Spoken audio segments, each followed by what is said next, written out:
If you're a community 7,000 or less, you have a different calculation that determine the district you create and how much density is required.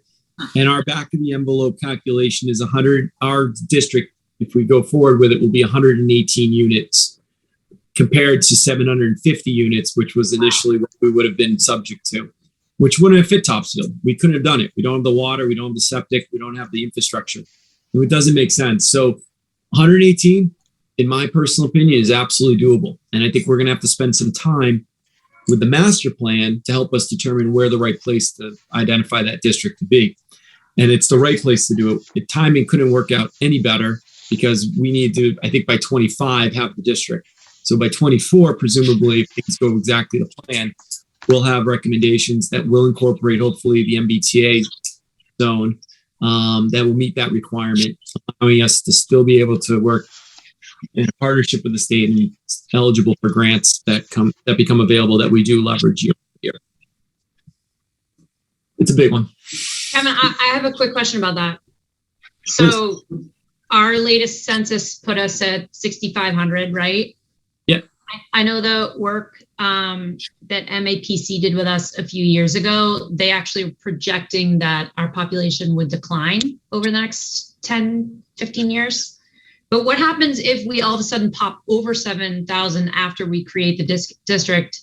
Are we then, is it grandfathered in the smaller number, or does it kick something else into place? So if we were increased our housing stock by 500 units, we would be, population. Population. 500. We would probably look at, close to multiple hundreds of people coming online. Hopefully, it's possible that could be the path we take. I mean, Topsfield wasn't 6,500 5 years ago, 10 years ago, 20 years ago. So we're obviously projecting, even with some of the studies saying population might decrease, I think it's safe to estimate, at least conservatively, that population could increase. And if we hit the 7,000, I can't say definitively, Sarah, because I haven't actually had this question posed to me yet, but I believe it's by 25. They're using the 2020 census data. 2030 would be the time we would have that.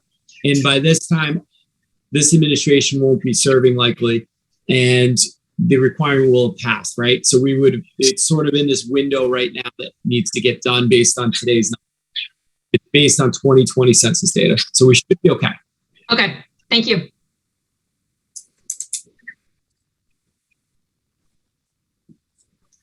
So I'm going to go out into, let me see. We're talking about housing. So I'm going to kind of bounce around my list. I'm going to go to Emerson in the Emerson 40B, as well as the Perkins Row 40B.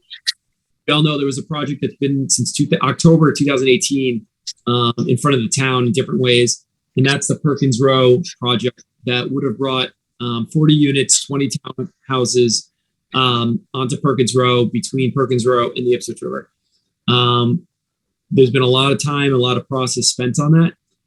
Approvals were granted, but the one thing that was not considered by the developer was to do a formal assessment of the water setbacks. It's a big deal when you're abutting a river.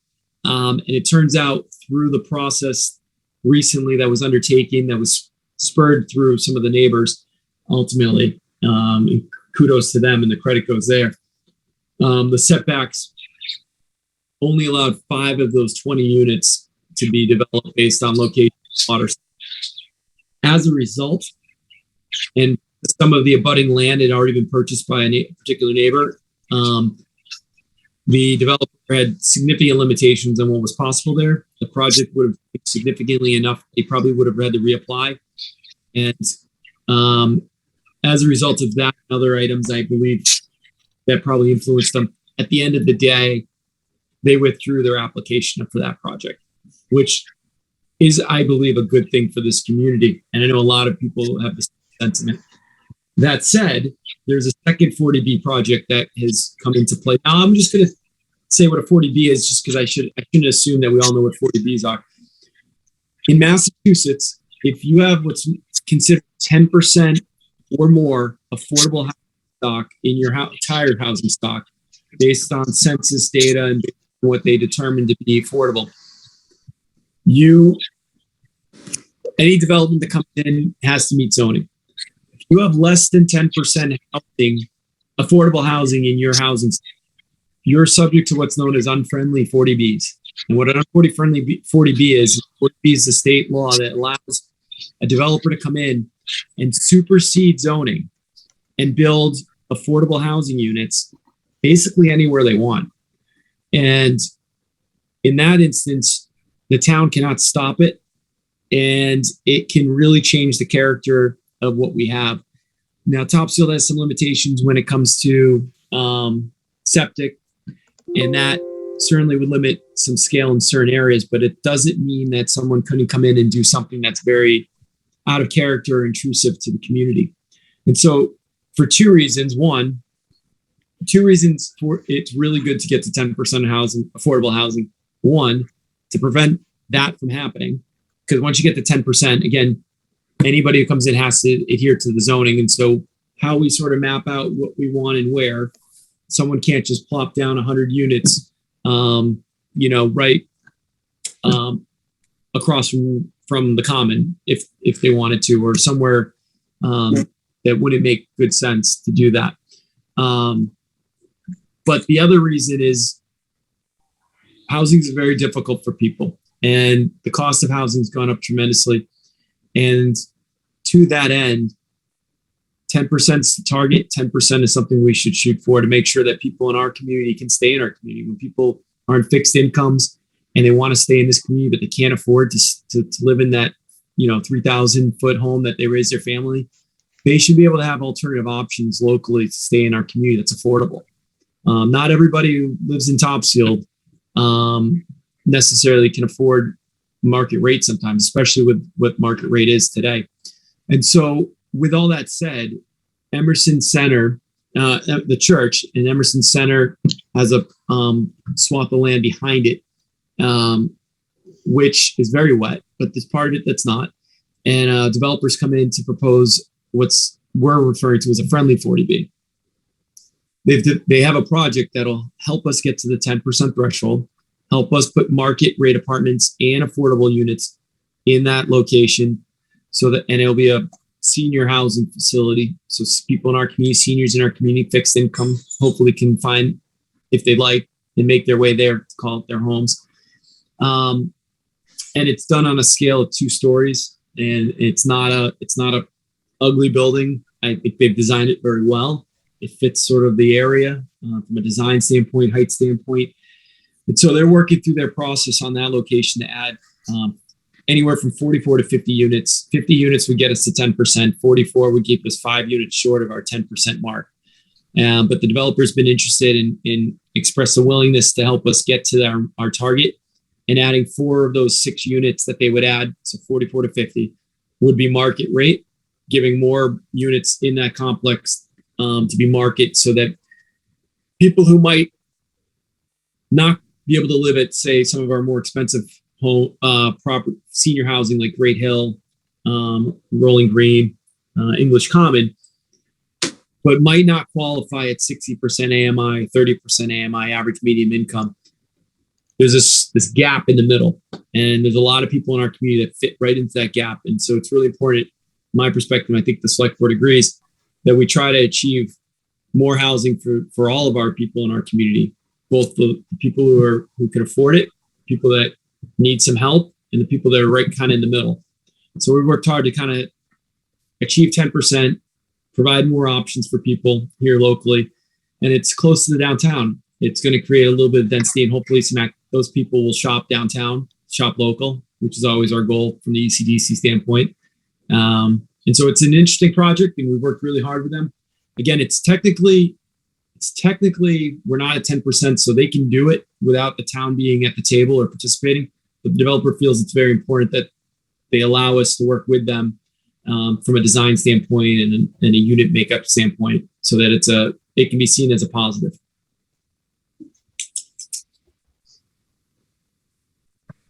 Anyone have any questions on that one? That was a lot. I'm sorry.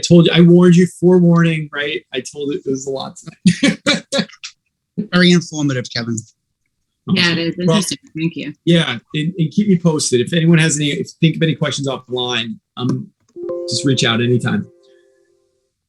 Sticking with the theme of economic development, housing opportunities, or other types of opportunities, redevelopment. The old highway garage. It's something it's near and dear to my heart. I'm passionate about this property. It's not a slam dunk, but it's an incredible opportunity in my mind. 10 School Ave, which is across from Tom's place and Zilly's place, right now is an old highway garage. It's been that way for 20 years, but it hasn't been used in 20 years. It's basically been storage.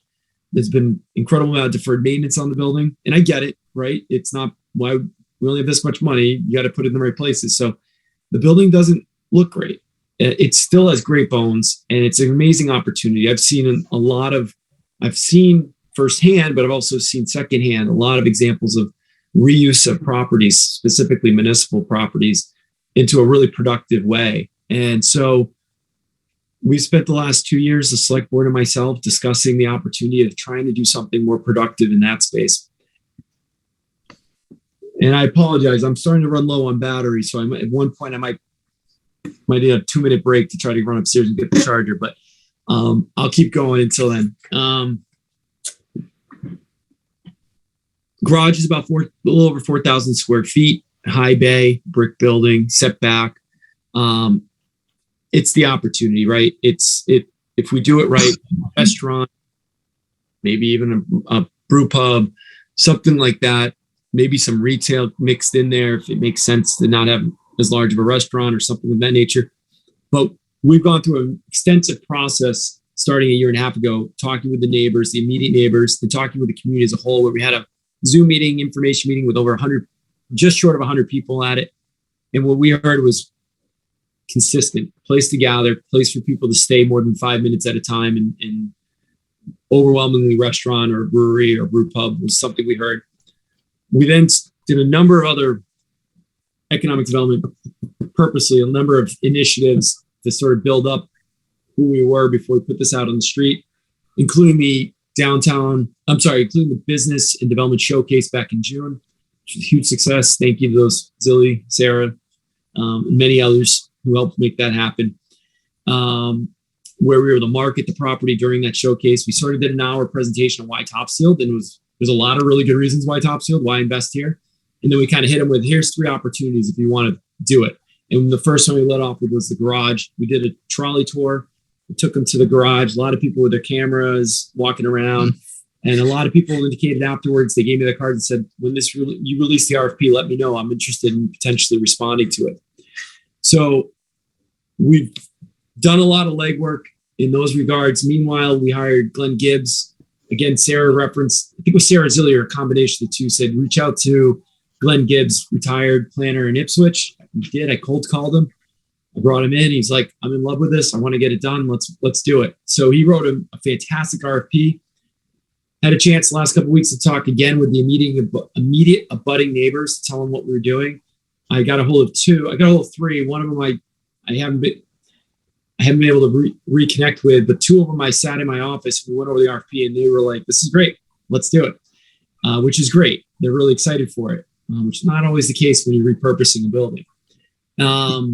So we got a lot of support from them. And then the community survey that was done in the spring, the data point I heard loud and clear was 98% of people who responded, and we had 264 respondents, indicated that they wanted at least one full service restaurant in the downtown. There's very little things we can ever do in municipal government where people almost unanimously say that's a great idea.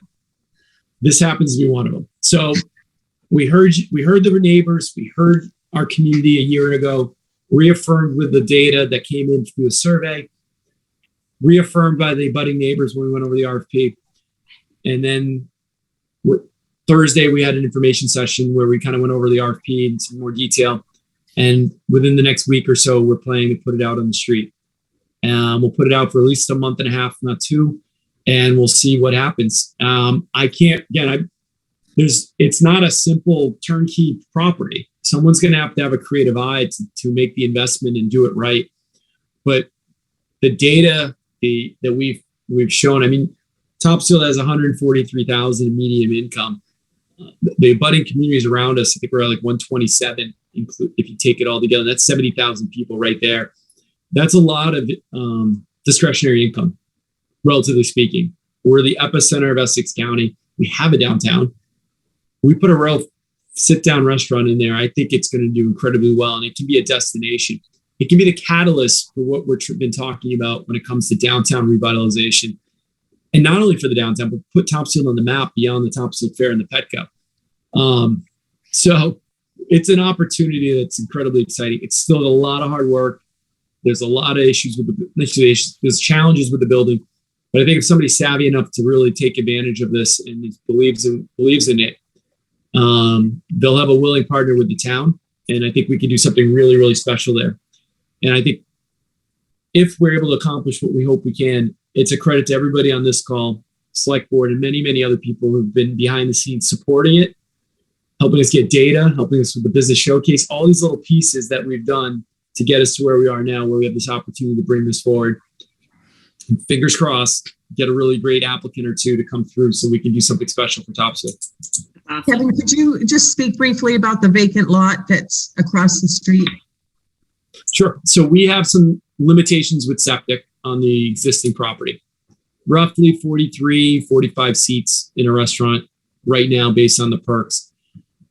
That said, we looked on the soil maps online, and it looks like the line between our property and the adjacent property that's between us and the box top, which is landlocked, doesn't have the frontage. That property line basically is also where the soil line is, and everything on our properties, and everything on his property is excellent. And so it makes an opportunity for somebody who's savvy enough, who wants to do something potentially with a little bit more scale to it, to maybe possibly take advantage of that adjacent line. I've spoken with the owner a number of times over the last year and a half. He's extremely excited. He's a Topsfield guy. He's extremely excited for the opportunities with the garage. And he's expressed that he would be willing to leverage his property as part of something to make it work. He offered to use it as parking. And he cold called me and said, "Hey, do you need any parking down there for when you get the garage sold?" I said, "Maybe." He goes, "Well, I'd be willing to work with you on doing something." I said, "That's great." I said, "What about perking? How's your property perk?" He goes, and I already seen the soil map, so I knew it was gold. He goes, "Oh, it perks." I said, "I knew it did." I go, "I might be coming back to you on that one." So when we built the RFP out, knowing his interest in partnering on this, there is a section in there that talks about the adjacent property having significant benefits to somebody who want to expand larger than what we can potentially hold on the existing footprint and property if they took advantage of that adjacent. And I think that the property owner that owns it, it's a businessman. He's certainly going to want to take advantage of the opportunity. But I do truly believe, based on my conversations, he believes in this project being the highway garage and revitalizing that. And I think he would partner with somebody if they came in with a really great idea. Kevin, can you just remind, I think some of us have heard already, but if the RFP goes well and people respond in the next couple of months, you laid out the process and the building would be up and running if we do get someone and it works. What was it, the end of next year or the spring of 2025? What was your estimate? So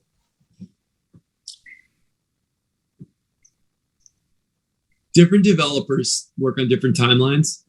And with a project like this, with an adjacent property that's at play and other components, it'd be really hard to probably commit to a date for shoveling ground. I think, though, that by the end of this year, calendar year, RFP goes out, we have somebody respond, we'll go through the selection process and make a recommendation to the select board, and then hopefully go to potentially an option or a purchase and sale there shortly thereafter. At which point, then the developer would have to do some work. I mean, they should come in with secured funds from a bank for bank loan for the redevelopment cost that they estimate, et cetera.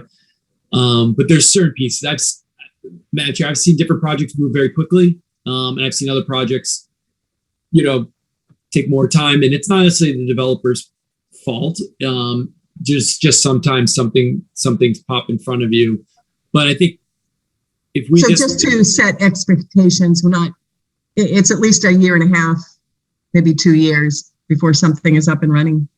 I would say probably to be safe. I'm going to push. I mean, we'll work through the permitting process with whoever comes through. I mean, this is our project. And, we want to get it right, and we'll support somebody to expedite a project review team meetings. Getting it up on agendas as ASAP, and we'll take that approach we've taken at least since I've been here, and that's whatever it takes. We're going to help anyone who wants to invest in this community work through the process as effectively and efficiently as possible. Can you share with them who the selection committee is, Kevin, on this? So it's our consultant, Glenn Gibbs. It's myself. It is a member of the TCP. It is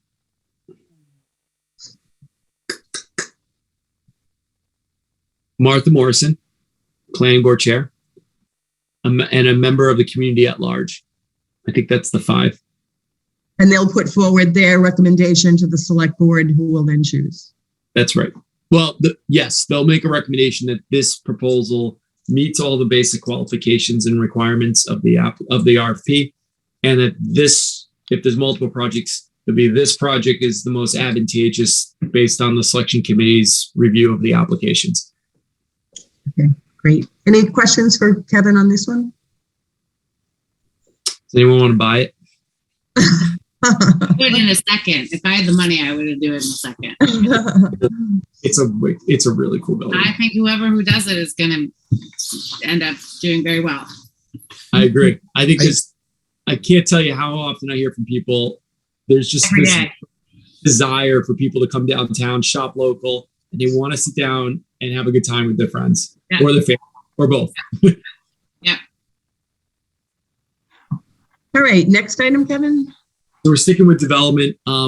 Last planning board meeting, Chris Carley, a Beverly guy who came to our business and development showcase back in June. Chris, it was for the last few years, or at least a couple of years, has owned the property at 97 and Route 1. Not the eye doctor, but the one across the street. It's a vacant parcel. He bought it. He's a developer. He bought it with the intention of developing it commercially. It's currently zoned residentially. So the entire, from basically the Essex Co-op all the way up Route 1 until you get to his parcel, it's all commercially zoned on the business highway. And then his parcel is residential. And to me, it makes it's not intuitive, and it's been prohibitive. And I think that, so Chris came to us. So at the business showcase, he introduced himself and he sat through it. And I mean, it was some of the remarks he made were very flattering to the select board, myself, and the efforts the town had made. But he had a for sale sign up, and he told me, he said, I'm taking a for sale sign down this afternoon because I like everything I'm hearing. I want to give Topsfield a shot. And so he did that. And then he put together a really interesting proposal where, and we've talked about the restaurant concept. As he put it, he wants to build us that restaurant here in Topsfield and on that location. And what he wants to do is build an 1800s looking farmhouse with a wraparound porch for outdoor dining with 5,000 square feet of commercial on the ground floor and 4 condos, high-end condos on the top floor. What he needs to do that is a zoning change because it's currently in the residential zone into the commercial zone. It does abut a residential parcel, and it doesn't have the acreage on the parcel currently to allow it by right to be developed commercially. So a zoning change in and of itself will not get that project over the finish line. And there's some work he needs to do, and there's some work that needs to be done. He needs to do some work to basically identify 2 things in my mind. He needs to talk to the abutters and get support ultimately, if he can, from them because they're impacted by it. We love the concepts of these types of projects, but I think that needs to be projects that are great for as many people as possible. And any type of development, like the garage, first people you talk to is the abutters because they're the most important people in my mind. And this project's fantastic in a lot of ways, but there's still, like I said, some challenges with the size. And also, again, making sure that the abutters are fully aware of what's happening and seeing if there's a way to make it appealing to them if possible. And maybe they don't get there. And then it becomes a decision for the town to weigh the option of this development and the rezoning with other considerations. But there's a lot more work that needs to go into it, but it's a really, really exciting opportunity in my mind. If it does move forward and it does make sense at the end of the day. Our job, I think, at this point is to facilitate the process and to allow the developer to go through that process. Doesn't mean it's going to pass. It doesn't mean he's going to get what he needs from land for size of the lot and other considerations. But I'm grateful that he's working his way and he's as committed as it appears to the community to try to do something that I think is incredibly appropriate and enhancement of what we want to be. But again, it needs to work for everybody if possible. So that on the business highway, you have to have 40,000 square feet. He has 30,000. So as Kevin said, even if the zoning change were made to put him into commercial, he would immediately have to go for a variance to build unless he could get one of the abutters to sell him some additional land. I see. Even if you made the project smaller, like the scope of the project smaller, it doesn't matter. It just is the Doesn't matter. Minimum acreage to develop every zone, every district, zoning district has a lot size. Okay. In order to develop, whether you put a 500 square foot, whatever, or you put a 50,000 square foot project on it, it needs certain types of acreage minimally to move forward.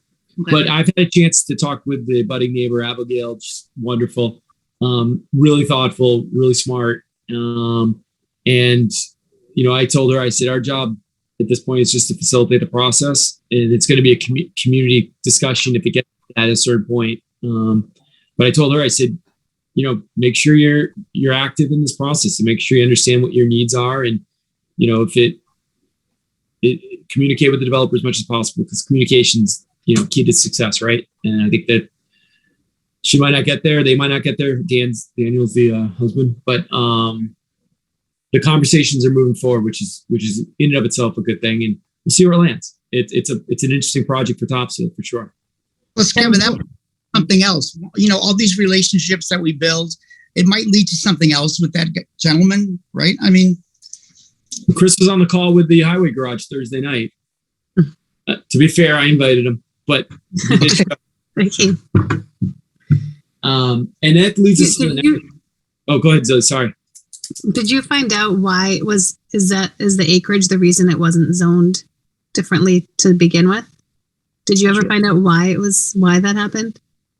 Kevin, I can jump in if you want. In talking with the planning chair, they made some changes to the zoning before relative to the highway. And they thought if they included that piece, it could jeopardize the zoning change going through because that corner lot is on High Street, which is the first of many residential homes. It's also on Route 1. So they decided not to include it in the zoning changes because they thought that the whole thing could be at risk. And they were probably getting some initial resistance similar to what Kevin mentioned with the neighbors not wanting a commercial property next to them. Okay. And it didn't have anything else because the other issue with just like looking at it from different angles is just the danger of that intersection and the number of accidents that happen. I didn't know if there was also like a traffic element to their decision. So I was just curious if there was more to it than we know or we knew before you started looking closer. Yeah, so that's something. So Chris has come in for a project review team meeting, and we reviewed the project at its point. There's still a lot of components that need to be fleshed out, designed, etc. All the department heads saw it. The biggest issue we had from the town's perspective is just that. It's the access, the curb cuts. He does have approval for a curb cut on Route 1 from MBTA, from MassDOT, sorry. And there would be a proposed secondary curb cut on High Street. I looked at Ipswich and one in the Dunkin' Donuts, almost in my mind, like in Topsfield, it's the most similar type of potential situation you'd have there. It's different traffic counts, I'm sure, but generally speaking, the type of business with one and a pretty busy, road that's perpendicular.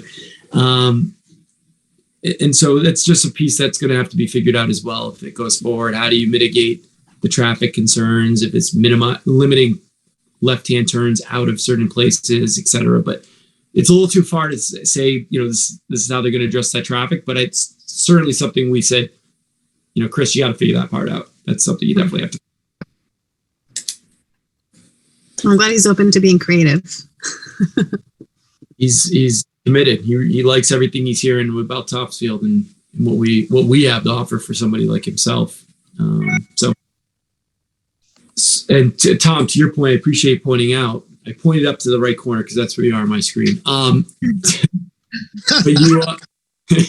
you're the more we can get out there, like the business showcase was great, right? And then we start working with developers. And even if they can't get there with a project or it doesn't make sense at the end of the day, the process in and of itself has been so positive with all the people we've worked with that hopefully that gets out there, right? Like reputation does matter. People shut opportunities down on its surface because of reputations that go along with it. And it's important that we are seen at least as an open to the conversation type community for different types of projects. So we'll keep moving. I'm going to pivot over to the special town meeting. And there's been some conversations around potentially having a special town meeting where we could take up a proposed zoning change for particular property if it's something that gets to that point. And also other types of economic development opportunities. But the select board and myself discussing trying to be as nimble as possible for developers is, we have one meeting typically, and that's an ATM. Someone's not going to wait 10 months for us to figure it out and go to town meeting with the unknown if it's going to pass or not. They need, generally they need decisions quicker. And so what we've talked about is considering an economic development STM, special town meeting, 5, 6, 7 months out from ATM. And, we'll play it by ear, basically, look at what economic development type items needs a vote from the town, and does it make sense to have an STM for it? And so we're looking at potentially one this year, but there's a couple of things that will be. I hedge on that, saying that there's still some more things that need to be ironed out before we would commit to doing one. But it's something that we're prepared to move forward if it's appropriate and necessary. In the vein of economic development. Again, just having a town meeting doesn't mean that somebody's going to get relief for something or be able to do something. It just means the town's going to have a chance to weigh in on it. And I think there's a lot of value because we keep talking about economic development. It's our number one town goal. It's been that way for 3 fiscal years now. It makes all the sense in the world. So let's put a light on it. Let's let people come to the table. Let people vote. And maybe it works. Maybe people love it. Maybe people don't. Maybe people don't want to make those changes. But at least the opportunity for people to come and weigh in. And even if it's, again, an isolated type town meeting where it's not, 40 articles from Masconomic to, buying a police car, it's focused on the things, zoning type things, or leasing land to allow for more opportunities for the town or something, different things like that. So working through that as a potential in the future. So Kevin, if we had that, what did Beth say? It would be November? Best case before Thanksgiving, more likely first week, December, probably. Okay.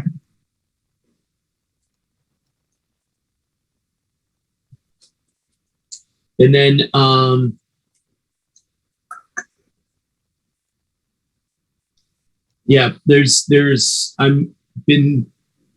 have a meeting Wednesday with Peter Flomp, the owner of the shopping center. We're now meeting on probably every 3 weeks basis to discuss different things that are happening at the shopping center. He has this really great concept. He called me a couple Mondays ago at 8:05 and he called me up all excited because he had heard over the weekend the concept of pop-up shops, and he wanted to see if it's something that the town might be interested in doing or allowing him to do in one of his vacant storefronts. And I said, Peter, yes. Awesome. Right? Were you like, let me think about that? Why would I need to think about that? What can I do to help? Like, what can I help? So, I've spent some time really talking about trying to bring people, and what I loved about why Peter wanted to do it. He said, I'll just charge someone $50 for the weekend for the electricity. He said, the value is, it achieves two values. One, somebody now comes to the shopping center, maybe they want to lease it long-term, which is great. He said, you told me you want to bring people from outside the community to Topsfield to shop, dine, spend time. That would bring people. There's this, I don't know if people have gone to the Liberty Tree Mall in recent weeks and months, but I drove by on my way to Home Depot, outside the far part of the parking lot by Buffalo Wild Wings or Target. There was this rented like U-Haul, and on the sides they rolled down these signs that said 2 ribs for $35. And there's a line of cars, probably 50 deep, going all the way down to basically the Best Buy, waiting in line to get their ribs at this pop-up rib shop that popped up in the park at the Liberty Tree Mall. Same sort of concept, right? Like people come in, they say it's all social media based. They pop into social media, they say, hey fans, I'm going to be here on this date between these hours. Come grab your ribs, or come grab your flowers, or come grab your whatever your honey, I don't know, whatever it might be. But you come in and you have these people, these entrepreneurs have these followings, and people come, they wait in line, and they do it because it's the experience. They really like what they're buying. They like that it's homemade. It's something, somebody's passions behind that, and they want to be a part of that. And they like the experience. It's millennials like me, right? I'm a fringe millennial, so I can say it's, that you watch online, you go to social media, you take advantage of different ways to shop. And it was really intriguing. I'm meeting Peter Wednesday. I think we're going to follow up on that. And then we have had some discussions about ways we could partner potentially with some of the space on the curb line there, the entrance space, and ways to potentially beautify that as well. So there's some good irons in the fire right now. Kevin, that's because of you. It's all about building relationships, and I give you a lot of credit for working with Peter so closely, and it seems like there's a lot of good energy there, and so you deserve to be complimented on that. Mm-hmm. Thank you. It was worth it. Last time I went over, he bought me a coffee. I was there, and he had a honeydew coffee for me, and I was like, all right, Peter, thanks. So I gotta buy him coffee for Wednesday when he comes to Topsfield again. So Kevin has that effect on people. Peter is one among many. I mean, it was with so much work. So it's been years in the making. Resistance and undoing other misperceptions, and introducing the new energy. Did he mention when he mentioned pop-up shops? Is there any also conversation about food truck type concepts? Did his battery die? His battery died. Yeah. He just disappeared. Yep. He should be back in just a minute. Yeah, the parklet idea I love. We made some good headway about turning that into a green space at the beginning with maybe a paved municipal parking lot behind it. It would really look beautiful, and putting up a new sign for all the stores that are in the shopping center and changing the entrance. So it shrinks it down. It makes it in and out. You can go both ways, entrance and exit. It was a good one, Lynn. Remember that when you guys were like, I think Lynn had noticed this too, when that pothole, when they had to close the one side for a little while and you had to go the other way, 2 directions. Right. And it just made you realize how much we don't need to have. No, right. Exactly. Yeah. Right. So let's see. I will keep going for a second until Kevin is back. I don't know if this Galaxy S8, if that's maybe that is him. We'll find out. Yeah, he's back. Okay. Sorry, guys. Died, Kevin. iPad is no more. All right. Anything more on the parklet and Peter, or should we move on to wayfinding? Yeah, no, not a problem. We can certainly move on. Nothing more on that, but yeah. So the next one I was going to talk about is the wayfinding signs, and we secured a grant. We had it extended into fiscal 23 with the state, which is great. I have a call tomorrow with Brian from OmLoop, who is our consultant on this project. It's very technical. The signs are very technical in that the scope. There's certain things that the materials being used, how they hide certain pieces of how they build it, and so I've asked Brian to review the 3 proposals. He's had a chance now to talk to the 3 respondents, and he's going to let me know tomorrow if the low bidder if his scope of work is adequate to make sure the signs look and feel the way we want them to. What I realize is $100,000 is probably not going to get us everything. That's what the grant was for. Signs are very expensive. They're not getting less expensive. So what we'll probably do is spend up to the $100,000 and do as much as we can, and then have the plan in the future, if future grants become available, maybe it's ARPA, whatever it might be, to maybe do some of the additional signage that's necessary. I think we'll start with the directional signs, the ones on Route 1, the ones I think that are most critical to directing all those people that drive by the Petco and thinks it's our downtown, or come to the Topsfield Fair and turn around and leave because they don't know there's a downtown next door to it. Point people to Zoomies and to Fresh Look Design. I mean, that's people on Route 1 don't necessarily know that unless that's their destination, right? So we're going to do our best to try to put some more traffic downtown for Tom and for Zilly and for a lot of other people who are trying to do a really great job, and we want to support that. And I think just putting a sign out there is going to make a big difference. But we're moving. Okay, sorry. Would 100,000 get us? So we've got a sign coming north on 1 that take a left into the downtown, a sign coming south on Route 1, take a right into the downtown. What else does it do for it? Something at the intersection? I think it will get at least 6 directional signs, 6 to 8 directional signs that say 10,000. 10,000 each. I think we can do maybe a kiosk if that's the priority, or the park signs like Piebrook and Clock to start consistency on those signs.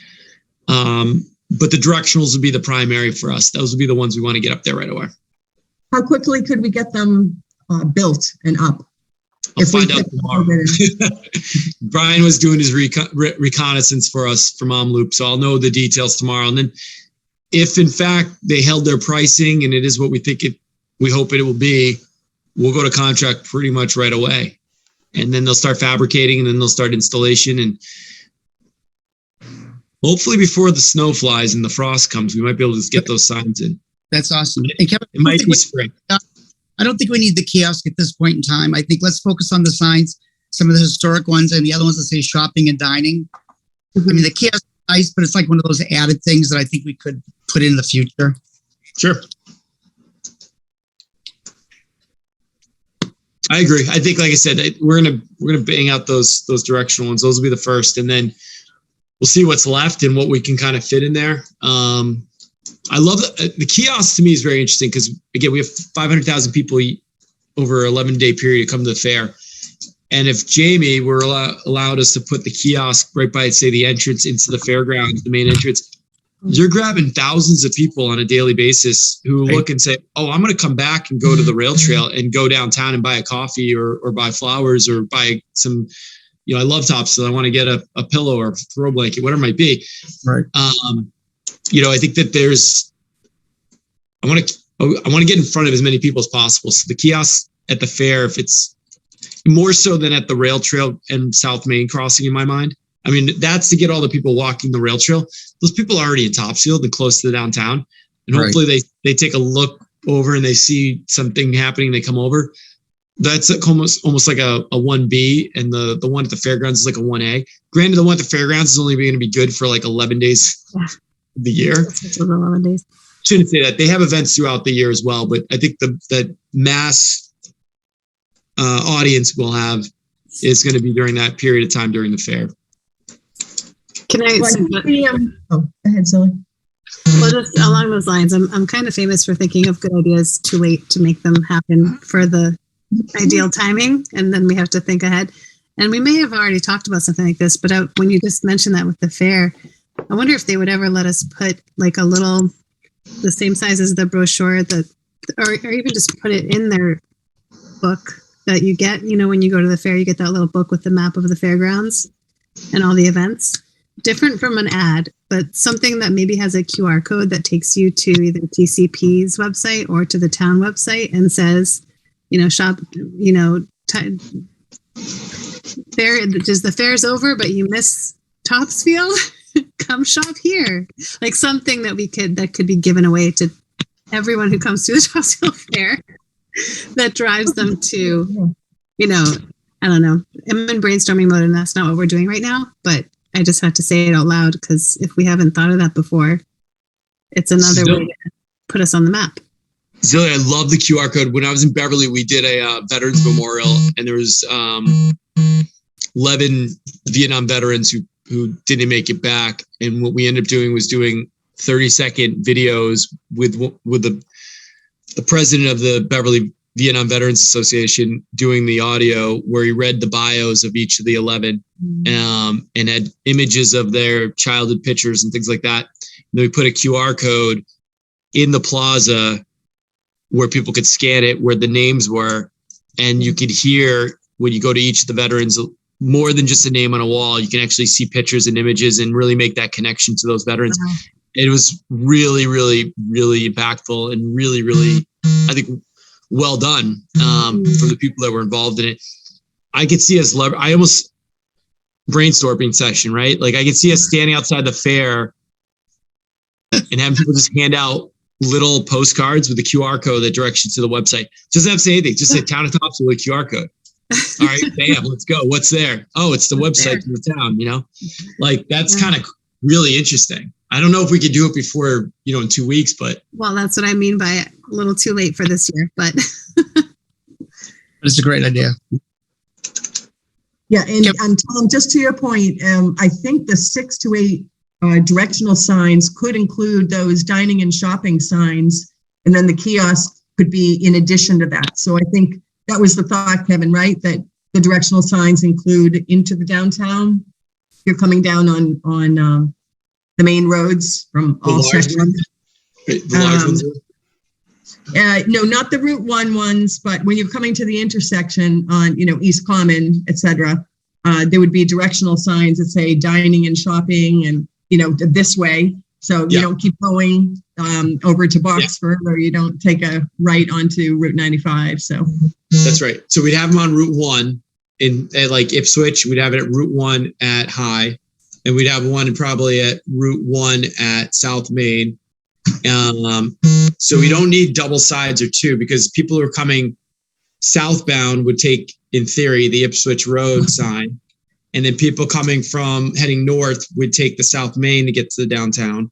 And then if you have one at the intersection of High, you're capturing all those people that are just kind of in that major intersection, people coming from Beverly on 97. It kind of sparks them. Oh, I'm going that way anyway. I'll look for the next sign. So we'll put one there. And then having one down close to the common, as Lynn just indicated, pointing people in. And then probably one at Ipswich at 97, pointing people towards the downtown that way. And those are like 5 or 6 that I just listed, I think, right there. And there might be some opportunity for 1 or 2 more. Like that would be very exciting. The signs are beautiful. I think they're going to make a big impact when they go up. Yeah, it's exciting. Very exciting. Kevin, can I just say something? It's a little to change the subject, but I think I don't want to take up a lot of time because I think it warrants another meeting about this. But could we have those black planters removed from the doorway until next year? I think they're in such bad shape that I feel so strongly that they should be removed at this point in time. And I think in the future we should decide who plants them, how many do we use, what's planted, who maintains them, etc. I think that other cities and towns have beautiful ones, and ours have just been like let go. And I'm not blaming anyone. I just think now's the time we should get them off the street. What do you think? I don't disagree. I know the Topsfield Garden Club planted them last year. Last year because I have to believe it. The drought had a lot to do with it, obviously. Oh, I know but I mean, other towns have beautiful ones that they water them themselves. Yeah. I mean, look at baskets that, The baskets look amazing. so I feel strongly that we need to have a real good plan next year for those planters. Who plants them? What do we plant in them? Who maintains them? And where are they placed? But right now, I would really like to get them off the street because they really look horrible. All right. They looked great when they first started. Yeah, the company that we have who's doing the watering of the planters on the solar poles, weren't they taking care of the planters that the Garden Club came up with? I think Nona's was just paid to do the hanging baskets. They weren't paid to do any other watering or maintenance or anything, I believe. They weren't, Kevin? They weren't doing them? We pay for the maintenance of the hanging baskets. That's Yeah. it, not the, okay. I know the ones on the ground are self-watering, but I think, Tom, to your point, they might have dried up a lot quicker with the drought because they were beautiful to start. And I don't think really took initiative to look at them and maintain them like other cities. I'm not trying to blame anyone. I just think let's get them off and let's have a future conversation about those because I don't want to see that happen again to what's here. Sure. Good point. All right, Kevin, do you want to go on to the pump park? Sure. So Pump Park continues. It's tentatively being discussed at Bear Hill Park, which is as you go down 97 past the entrance to the cemetery, which would be on your left, heading towards Boxford. There is a 2 granite rock pillars and an entrance into a small cleared area that has a road that goes behind the cemetery. The Topsfield Playground Committee has identified that as their now primary and proposed location for the pump park. There's no immediate budding neighbors. Those who are immediate budding neighbors are in the cemetery. It's a cemetery, so they, noise or disruption, we don't think will be much of an issue. If any, I mean, there could be people doing a ceremony or what have you, and there's activity, but from what we've heard from the group, they've tested different noise from the ground to up there. There's a big ledge basically that buffers between the cemetery and this location, which is nice. There's a lot of really good things with using that. It's somewhat near the rail trail. It's visible to passerbyers, which I think is good. I don't think it's good to have kids riding on dirt mounds in the middle of the woods with no one around. The only concern I have is access to it. There is the sidewalk, which is there's signage that says it's the bike path as well, but the MassDOT standard for shared bike and pedestrian paths has changed, and I think that there might be some opportunities through some grant monies to actually improve that corridor with maybe some granite curbing in the future. I don't think it's something that needs to happen immediately because people can still traverse those sidewalks.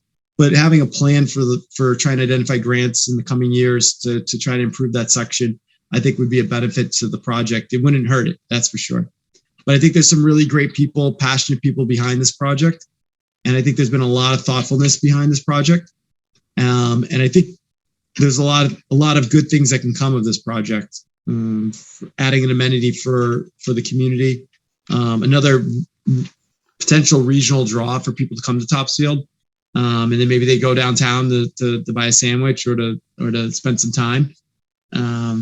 It's looking very positive at this time, but there's still a lot of work that the committee is going to be doing in the weeks and months to come. But it's moving in a good direction for sure. I think the outstanding issue from the last presentation was the safety issue of going in and coming out of that park. There's a big telephone pole. So as you're coming from Route 95 and heading into Topsfield, on the right-hand side, there's a telephone pole that you have to drive around to get into that entrance. And if cars are coming out and some cars are going in, cars may have to brake or even stop to let a car come out. And so the people behind them would just have to be aware that there's this potential stopping and starting for people to go in and out of the park. But the police chief is going to take a look at that and see what he thinks from a safety perspective. And I think, as Kevin said, there are a lot of very good things about this particular location. And I actually see Marshall Hook has put his video on. Marshall, who is working with the playground committee, would you want to speak at all? I will be very brief since this is not my meeting, but I will tell you that the police chief met with the Topsfield Playground Committee on site today. He has no concerns about that telephone pole. It's pretty far down from the actual entrance. The two stone pillars are 22 feet apart, which is probably not coincidental that the amount of space you want for a lane in one direction is 11 feet. So to have two lanes in two different directions coming in and out conveniently is 22 feet. So those are built at exactly the distance apart you need to have people coming and going. There will need to be some grading because while the posts are in good shape, the road between them kind of dips on either side. But that's a landscaping issue, not a major construction issue. We looked, there seems to be plenty of space inside of there for parking and to have a turnaround drop-off area so parents or whoever are not parking on the road to drop people off. And there's even room to park on the road if need be, though we all agree that that's not ideal. So leaping ahead to a day when it actually opens, we would probably put the temporary no parking signs similar to what you see during the fair to educate people not to park on the road if all practicable. And again, we think there's plenty of space inside for parking. And a couple of butters came by while we were there. One of whom happened to be the only person who contacted us after we discussed it at the select board meeting with reservations. And I think by the time we were done, she was very happy and in supportive of the project. So all in all, it was a good meeting and those safety concerns were addressed. Thank you, Marshall. So what is next step now?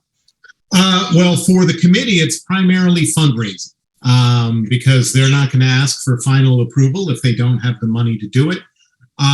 We will be looking to, they've already got the design for the pump track itself, right? They have a professional designer who's looked at the site and designed that. We're going to need somebody to basically design the parking area a little bit, because while we can look at it and know rough measurements and say we probably have room for 15 cars in there, I have no idea how you would situate that to do it. There's plenty of space for it, but we hope we'll find somebody who knows how to do something like lay out a parking lot and tell us how to do that. And then just to get some bids for the landscaping that'll need to be done for the parts that aren't the pump track, the other parts. But primarily fundraising. That's what they're going to focus on next.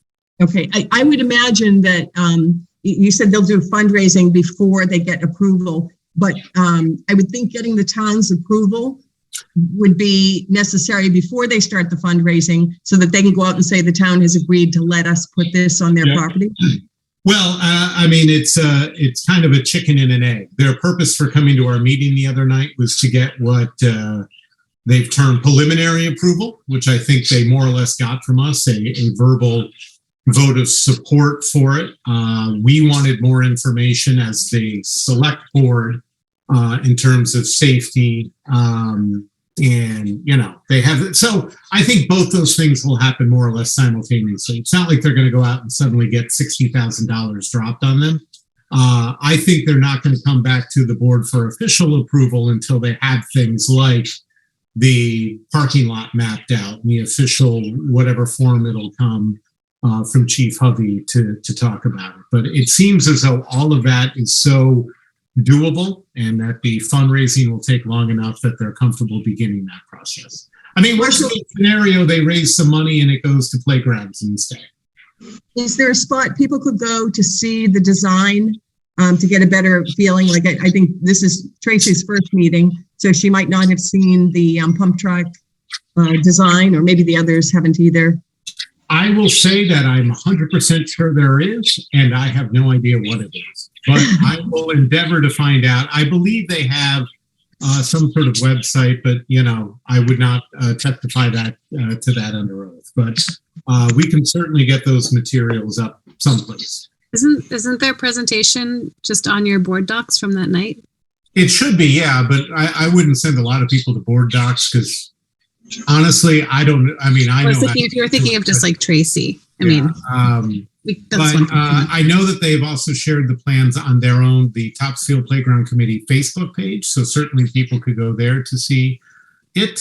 And there's a lovely board that they bring to literally every town event at this point. This wooden easel that they've borrowed, and it's ended up in my garage, I think, 3 separate times. So. I saw it at the chat. I have a friend who's on the committee, so I've seen it. And I saw it on the board too at the Tomato Festival. I think they had it at the Tomato Festival too. It was even at the movie night the other night. So. Oh yeah, so they're committed. I like it. If anyone says anything about that telephone pole, though, I would encourage them to visit anyone who lives on Kinsman Lane and try to take that left coming out of Kinsman Lane with the telephone pole on that corner, and then tell me that that's an issue. Because I feel like there's probably numerous streets that already have the exact same sight lines, telephone pole wise. I don't think it's as close to the entrance as it may look on like a Google Maps street view. But when we were there today, it was not even something that the chief was remotely concerned about. It's a good thing I'm not a road monitor. I was coming from 95 and I saw the pole and then I slowed down to take a right-hand turn in there. And it seemed like it was close. But if chief doesn't think it's any issue, then I'm going with his expertise, not my. He seemed ready for the thing to open up and get to work. So. We could make that section of 97 one way. Oh, there we go. Local access only. All right, sorry. It's after 8 and I could be wasting your time with jokes. All right, thank you, Marshall. Appreciate it. Kevin, we are coming up a little bit after 8, so we've got some events, Holiday on the Green. Yeah, so some events that we just wrapped up: Tomato Festival, the homegrown markets, which were fantastic. We had the summer concert series, and we had the library concert that they've been doing periodically through the summer. Mm-hmm. And then on Saturday we had the movie night in the Common through the Police Relief Association. The last 2 weeks we've been very busy with events, and it's been great because that's what we're all about, right? It's bringing community together, and it's providing options for families and adults to come down, and that doesn't even touch all the events the COA does on a weekly basis, and others, including flu clinics, the COVID clinics that we've done this week. So there's just been a lot of different things that we've been doing around events, bringing people downtown, specifically, and we have been working. Can I just jump in just to say 2 thank yous for the Tomato Festival? The Agricultural Commission ran it this year. So they have taken it over to be one of their signature events. So we're very grateful for that. And again, a big thank you to TCP for their funding of the Tomato Festival. We could not do it without them. So back to you, Kevin. Ditto. No, great. It's all these events, all of them. Rely on volunteers at some level, if not almost entirely, and they're not possible without people from the community being involved in making it happen. So that all these events are really super great, but they don't happen by mistake. They happen because people help us and they come together to make it happen. So just reemphasize what you said, Lynn. Thank you to everybody. And then the Holiday in the Green, we've got a new, I call them the 3 amigos because I can't come up with a better name, but we got 3 really awesome high energy community members who have stepped up, who are going to help us organizing, taking the Holiday in the Green, what Darcy and her group's done, and taking that over and working through it. Darcy stepped down after 5 years, I believe, of organizing the Holiday in the Green. And I think she's handed it into very capable and exciting hands.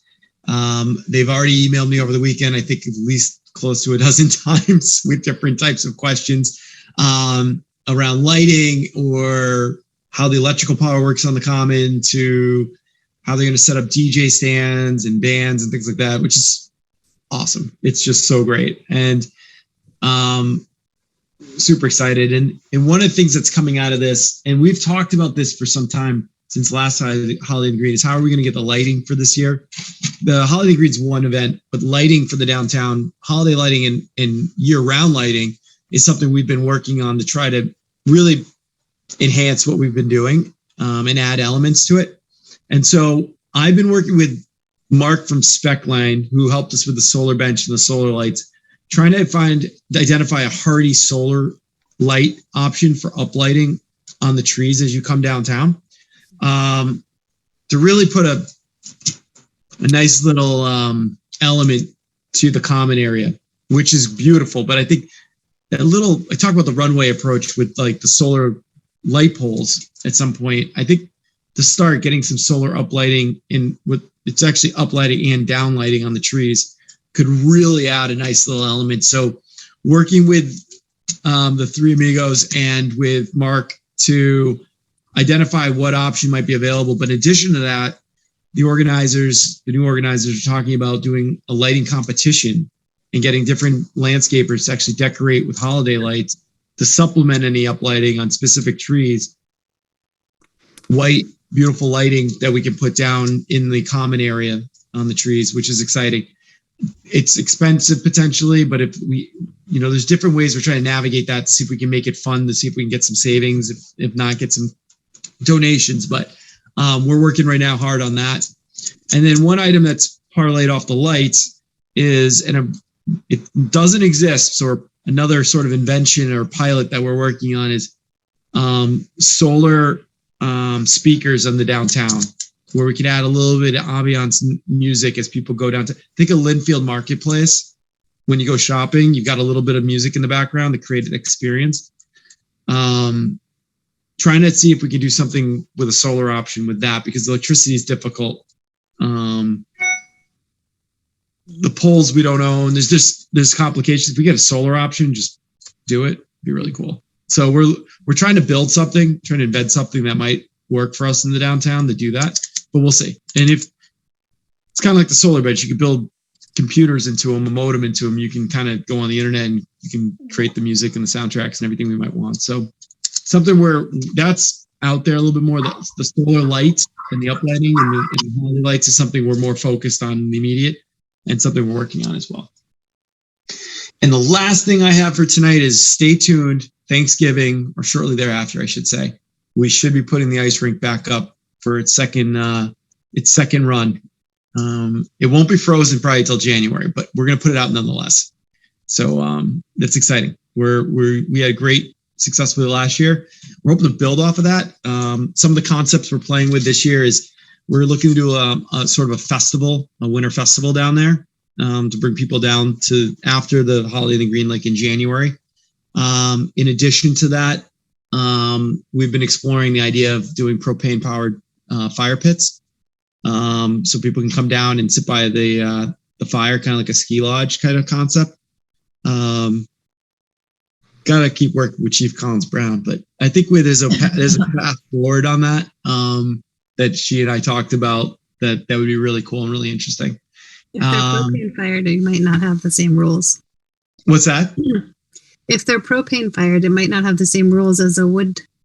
That's why I said propane. That's sort of the compromise I think I worked out with the chief. But we'll define that and we'll make sure she's comfortable with it, obviously. But love to get that out there so people can enjoy the ice rink and then warm up around a fire and really create a really neat experience for people. And then, like I said, if we get those solar speakers, might be able to put a couple of those around there too, and we could have some ambiance music in the background while people are skating. Have some marshmallows, maybe have a food truck down there. One of our local coffee shops set up hot chocolate one night. Thanks, Silly. Kevin, but it would be, yes. Do we need to put an order in with Noonan's for the winter greenery? And when do we need to do that? Oh, in the pots. Yeah. I don't know. Donna ran it last year, or Martha. I know, that's why I'm bringing it up. I don't want it to fall through the cracks. The plantings are not like, I killed my tomato plant. Like I really wanted to participate this year and I killed it right away. Like it's not my thing. I'm sorry. Kevin, if Debbie or you have just the contact at Noonan's for Sarah to call, because we use them, we really need to start well, anyway, we use them in Ipswich, and they just have, and Topsfield House uses them, and they have it mapped out. Noonan's does, and then so they'll have that plan mapped out, and then they just charge. I'm assuming they're doing the planters the same way, like they have their seasons mapped out, and then they just charge you by the season. I think we did that last year, didn't we? We did. I just want to make sure because I know that Donna was, I think the person that came through that I know at some point we need to like commit to ordering, right? Sarah, they take down the hanging baskets and they use those frames to put the greens and the velvet bows. So Noonan's will even know when they came. It should be any day now, I believe, that they'll be taking those down. So we could get Sarah that contact information, Kevin, right? And then she could call them and. Sarah, I guess what I'm saying is you don't need anyone in the middle. I'm sure Noonan's has it on their calendar. If they talked about it as an annual year-round thing, they should. So we didn't contract with them for an annual thing, Zilly. Okay. So right now we've paid for the existing flowers and the maintenance. And then it was a separate check that went to them last year for the winter greenery. Okay. So that's why I bring it up. If they need to plan for doing that again, they need to make sure that we're on their list. Yeah. That makes is that something that TCP has discussed? Are they willing to fund that again? Yeah, we would fundraise for it. Yeah. Sarah, would I mean, we could probably make that call as well, but I don't know if from a capacity standpoint, if that's something you would want to take on, if you wanted to call over, or is it better? Do you feel more comfortable if we make that call? I think I'm more comfortable if you guys make the call because what we did is I think it comes from the town. It's not TC. In the past, we've been fundraising and donating to pay for it, but it's been paid. The bill goes to the town. Yeah. I think they're contracting with the town, not with TCP. Yeah, no, they've typically, it's been that way. Yeah. I think I just don't want to insert myself into the line of communication. You know what I mean? Yeah. And I don't want to, with everything going on, I don't want to drop the ball either. But I think when we get Debbie's position filled, this could be something that's within Debbie's new role, project coordinator.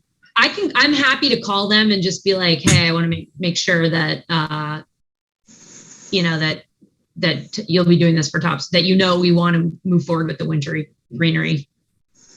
I mean, Sarah, if you could, I mean, there's no, every day is a sprint. I wouldn't want this to fall down, and I don't want to put anything on you guys either because you're so gracious to make it happen financially. But if you have the capacity, just maybe make a call over and just find out if that's something. Sure. Just say, the TCP, we end up paying for this. Yeah. Super busy. Just ask me to reach out and say, what do we need to do? And that would be awesome. Okay. And can you just remind me, there's 19 polls, right? Right? Only didn't one not go up? Or did they all, are there 20 up now? It's been a while since I've recited this. I think it's still 19. One of them is in the highway garage. I can promise you that. But I can't remember if it was 18 or 19. I think it's 19. I think we tend to 20. And again, Noonan's would have that because there were 19 baskets or sets of baskets. Yeah, but Lynn, the first year that we did it, we paid for 40 baskets, but only, so they had some that didn't go up. For the Christmas or for the summer? For the summer, I think. And then I think when Christmas came around, we were like, oh, we only, we only did 19 polls. Yeah. So they should have that for the Christmas order. Okay. I just wanted to make sure that 20th poll didn't somehow go up somewhere. Nope.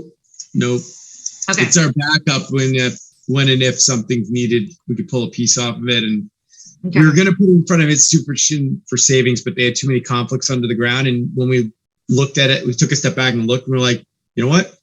It looks pretty good. I don't think we need to force it. And so it's good to have, considering it took us as long as it did to get them from the Netherlands, it's good in case of a quick you can't go to Home Depot and buy these things. It's like, it's really Right. nice to have that backup in our possession if we need it. So Okay. Will Debbie get Sarah the contact information? I mean, I know she could get the telephone number, but the person that we were dealing with. Lynn, I think I can dig that up because I had a copy of, one of the quotes at one point in time.